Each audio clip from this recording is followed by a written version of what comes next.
Okay, we're good. All right, let's get rocking. First question. I'm trying to work with the kids on listening. When they do not listen and ignore me, I have been taking away a privilege such as playing Nintendo or watching TV. Is there any more natural consequence that you might suggest? I admit I feel a conflict because I feel as though I am demanding. So they've already got you trained. For example, if I say, see, notice how well this works with the kids? She speaks and they don't respond, and they've already got the mother feeling as though she's the demanding one. Kids are great. For example, if I say, dinner's ready, come to the table, and they procrastinate, I feel like I'm being demanding to enforce the rule immediately. I just love this. Perhaps this is an indication that I'm getting irritated. Maybe, and if you're irritated, you're irritated. I mean, if you're irritated, then you are being demanding. But having a rule that when dinner is ready, you come and eat it, that's not demanding. Having the rule is not demanding. Being angry is. See, it's the attitude. In this instance, would telling them that their dinner is no longer available be a natural consequence? Or letting it sit and go cold and refusing to heat it up or offer something else, blah, blah. This is really easy. Remember, consequences, the idea of a consequence is to make the wrong choice sufficiently inconvenient that a child won't want to make the wrong choice again. So one mistake that we make is that when we require something of a child, we are not sufficiently clear. And so we say, it's time for dinner, and here are these kids intently watching a video game. And we figure that they heard us. Well, maybe they really didn't. And so you say, John, or whoever it is, you raise your voice or do whatever it takes. Hey, you, the one sitting in front of the television, grab a pillow in your hand or whatever it is, and you throw it. Did you hear what I said? It's time for dinner. But see, you have to discuss this ahead of time. So you say to the children, from now on, there's not going to be any pleading or begging or coaxing on my part. You train them into this process. You can't just do it all of a sudden. You can't come into the next room and go, dinner's ready, and then impose a consequence. The very first time, the kid may not have heard you. So you say, we're going to work our way up to this. The first few times, I'm going to come in and I'm going to raise my voice until you actually hear me. Now, how do you know they hear you? Because they look at you. That's how you know. So you may say, so the first couple of times, I'll actually throw a pillow in your direction until I hit you and you see me.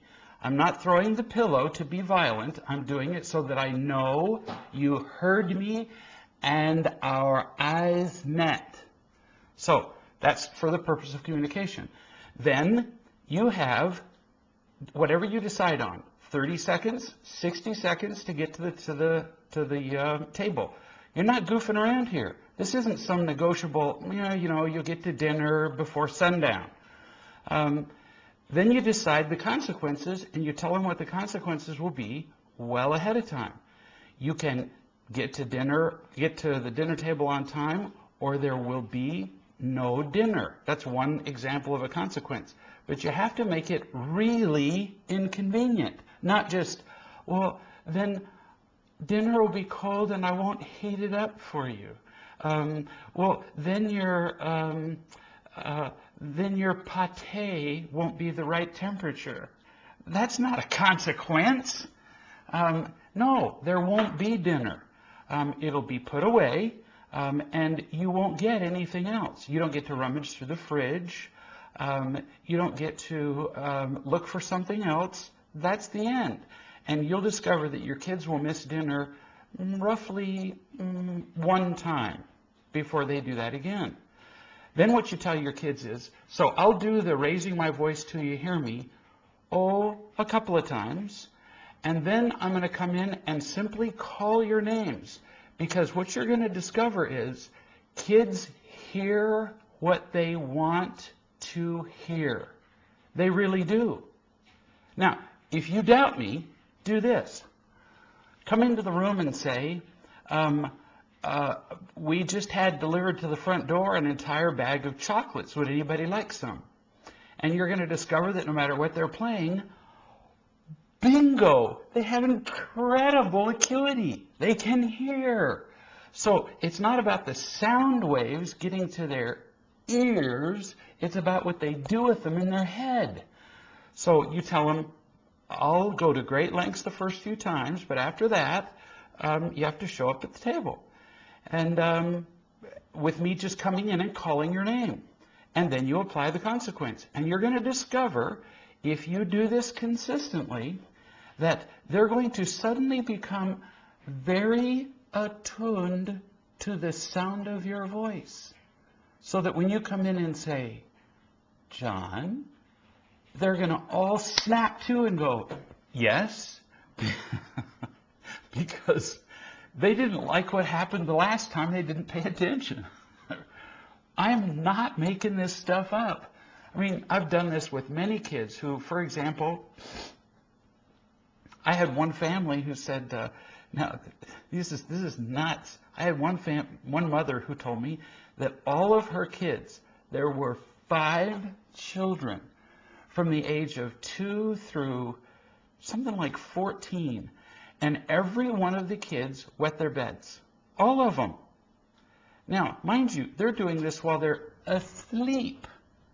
And I said, well, all you have to do is then, when the kids wet their bed, I said, when they do that, what do you do? She said, well, then I have to wash their sheets. And I said, are you insane? You have the kids do that. So in the morning, from then on, she didn't yell at anybody. She didn't lecture them. I mean, they'd gone through hell and back. They'd gone to urologists. They'd blah, blah, blah, blah. I said, in the morning, you just see to it that each child has to wash his own sheets and bedding and everything else that gets wet. Within 2 weeks, no child was wetting his bed. So children learn to pay attention to what's going on in their sleep because of consequences. So you think they can't learn to do that while they're awake? Yeah, they really can. So that's what you do with kids who are not paying attention.